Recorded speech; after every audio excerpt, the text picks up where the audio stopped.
Hey Guardians, I just want to let everyone know that I do have both a Twitch and a Twitter, and I'm very active on both. Feel free to come give me a follow on both, links in the description. Guardians, Act 3 of Revenant brought us a new exotic shotgun, the Slayer's Fang, and this is a very interesting weapon. If anything, I feel like this thing is a little confused, and I'll explain what I mean by that shortly. Now, this will probably be a strange review given the nature of this weapon. It is craftable with a few different selectable perks obtainable via the catalyst, but no real random rolls or combos to talk about here. Now, what I mean by confused is if you look at the catalyst perks available for it, they're pretty much all PvE centered. You can see the options on your screen now. You have Repulsor Brace, Loose Change, Stats for All, and Cascade Point. No real PvP perks here that you'd want on what is, for all intents and purposes, a slug shotgun. No opening shot, lone wolf, closing time, threat detector, quick draw, none of that. But the PvE selection is still a little lackluster. There's certainly some things you can do with it that we'll talk about, but I don't see this being a meta changer for PvE. But on the flip side, like I said, you don't really have any desirable PvP perks, at least not in the traditional sense, but the exotic perks do give it some very strong utility inside of PvP. So let's start with PvP. First, let's look at Slayer's base stats. Your most important stats on a shotgun for PvP are range and handling, and Slayer's has a base range of 55 and a base handling of 35. Now, D2 Foundry, unfortunately, is not showing how much range that actually gives you on Slayer's Fang, but if we're assuming that it performs similarly to other slugs, then you're looking at around 8.8 to maybe 8.9 meters of range. And yes, of course, there are plenty of barrel and mag options to increase that range, but I would keep your handling in mind too, since 35 handling is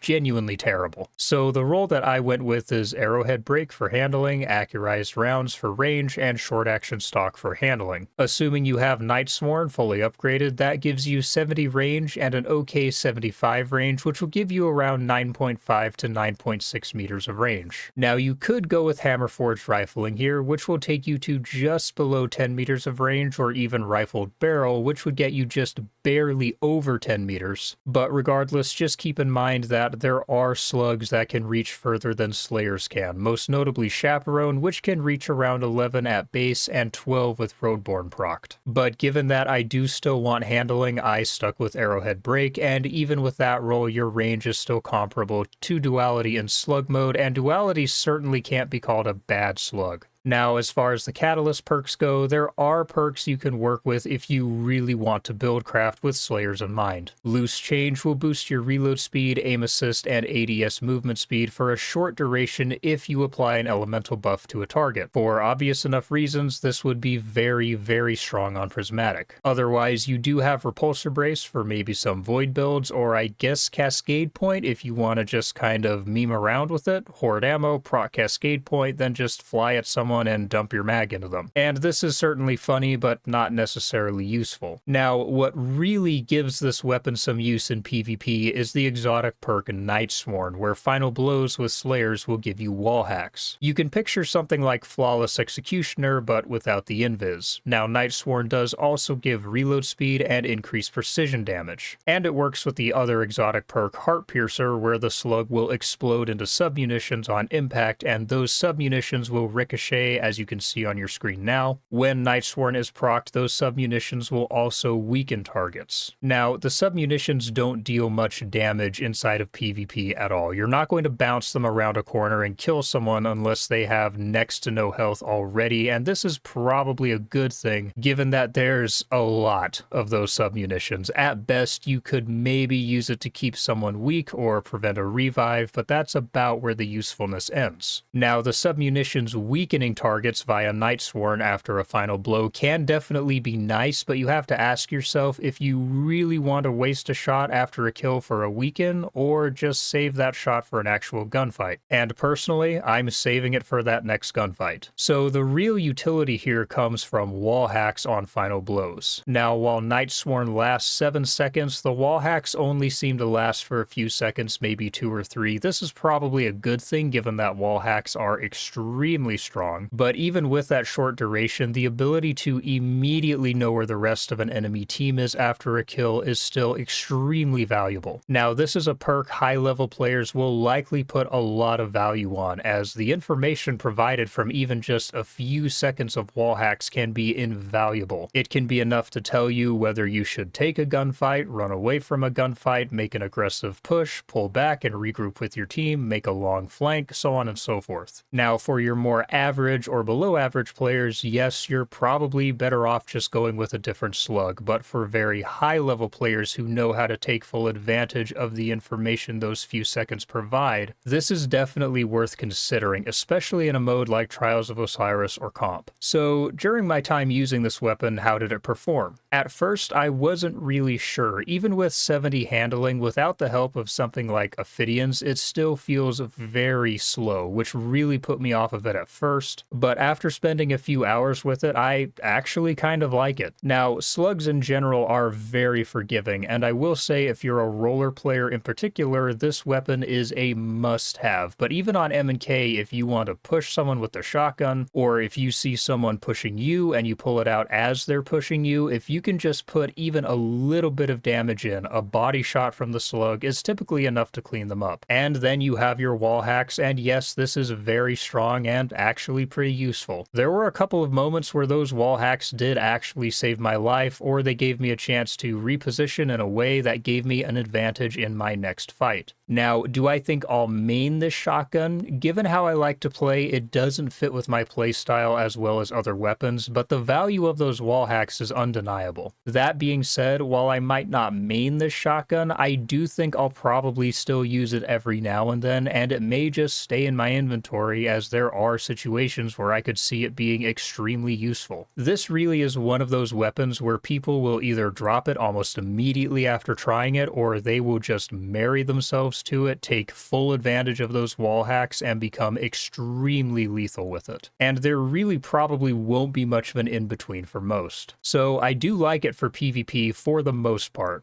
What about PvE? Well, it's a bit more mixed there. I will say this is another one of those shotguns that could be utilized for DPS in the few instances where a shotgun would be useful for that purpose. If there's ads around you, you could proc the weaken effect, then just lay into a boss, and this would be particularly nice with Cascade Point. Now, I won't bother giving numbers here because Aztecross, of course, already has a DPS video on this thing where he shows some more in-depth numbers and some ways you can build into it. Outside of that, though, you do have Repulsor Brace for your more Void Center builds for general play, and given the weakening effect of the weapon, it does make sense here since you'll likely be weakening targets a lot, and then proccing Repulsor Brace without even trying. Now, I know some people do like Loose Change for PvE. Personally, I'm not a big fan here, and I genuinely do not like Stats for All in really anything. Now, Heart Piercer does make it strong against Overload, so it is an option as a champ killer as well, particularly if you can use the weaken effect. However, at the moment, unless it's been fixed and I haven't heard about it, this is bugged, and while it will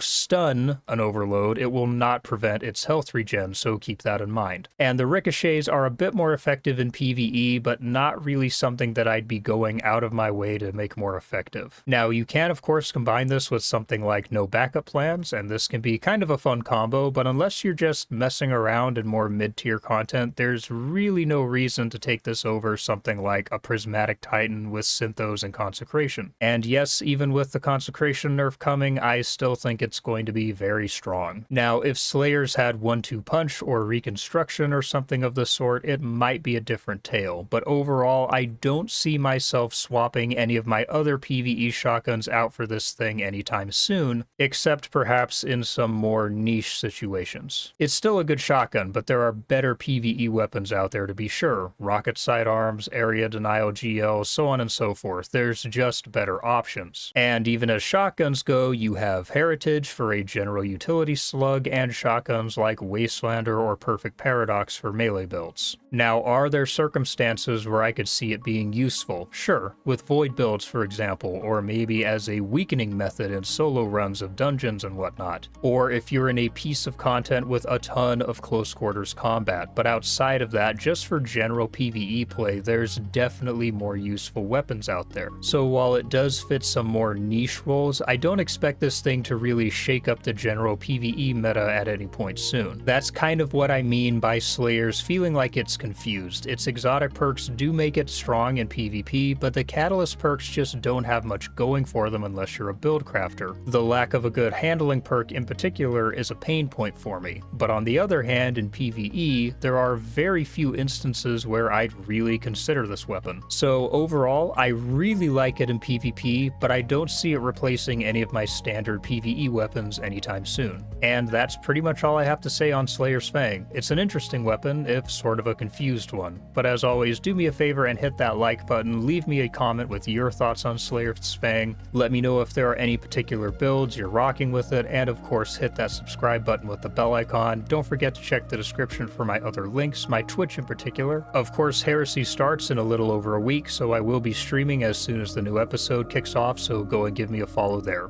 For now, I'll see you all in the next video. Peace, Guardians.